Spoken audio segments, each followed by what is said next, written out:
Бул компанияда студент кезинен бери 2003 жылы тапшыргандан баштап ушул компаниядан тажрыйба алып, ушул жакта иштеп, ушул жакта иштеп калдым.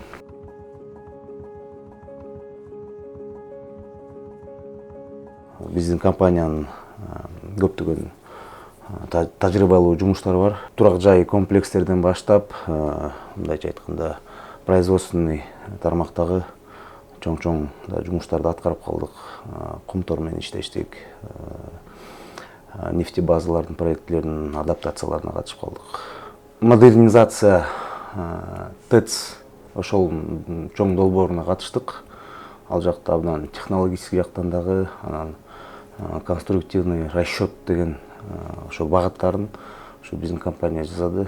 Аякта көптөгөн биздин 10 чакты инженер иштеди.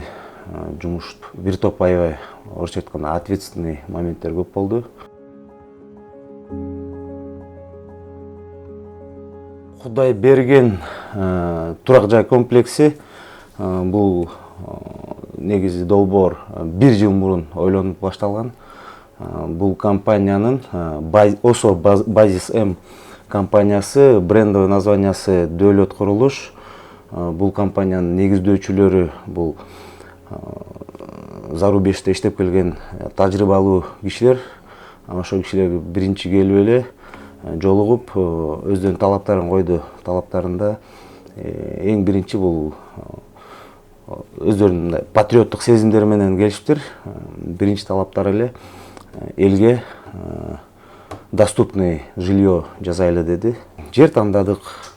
Ошого жараша өздөрүнүн программасын жазып чыгышты.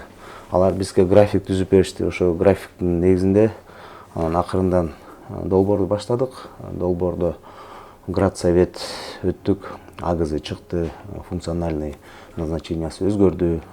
Проект уже долбоор бүтүп, буюрса уже экспертизаны өтүп, участокты уже даярдап баштадык. Кудайым буюрса ушул жумаларда участокты геодезический разбивка уже жасайбыз.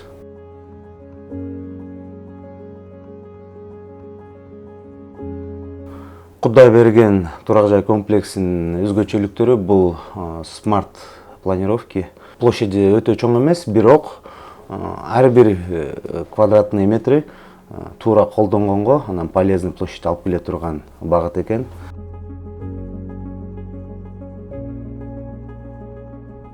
Монолитный курулуштун өзгөчөлүгү бул несущий конструкциянын баары тең, основной стенанын баары тең, бетондон болот, фасадный жактары кирпичный заполнение менен. Базис М Дөөлөт Курулуштун негиздөөчүлөрү эң негизгиси өздөрүнүн талаптарында комплекс аябай элге ыңгайлуу жана социальный программа болгону менен, бирок аябай фасадтары заманбап болсун деген талаптарды коюшту.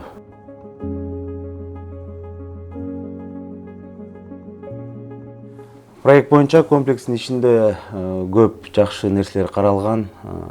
Бул норманын талаптары боюнча дагы, анан биздин өзүбүздүн жанагы негиздөөчүлөрдүн ошо компаниянын талаптары боюнча дагы синтез кылып көп жакшы нерселерди кошуп кеттик.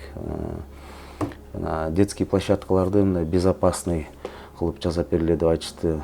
Өзүнчө спортивный площадка, воркаут площадка, чоң кишилер үчүн эс алуучу бурчтар болот, тротуарлар кенен кылып ошо по всему периметру территории парковкалар каралган. Ал парковкалар аябай жакшы, кенен комплекстин ичине машина кирбейт, дарбазалар коюлат деди жаңы система менен. Турак жай комплексинин ичинде өзүнүн соода борбору болот. Ал жерде супермаркет болот, парикмахерский, салон красоты дагы ушу сыяктуу көптөгөн жакшы нерселер жайгашат.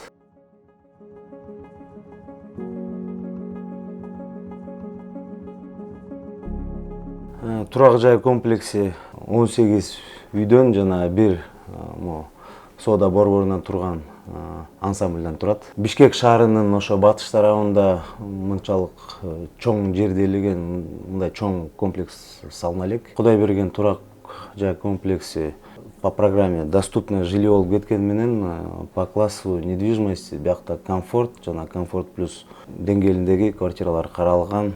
Эгерде биз жана монолитный конструкциядан кээ бир стеналардан проемдорду калтырып койдук. Ошондо биз кээ бир квартираларды кошсок болот. Эгер ал квартираларды кошсок, анда планировкаларды бизнес класстын деңгээлине жеткирсек болот.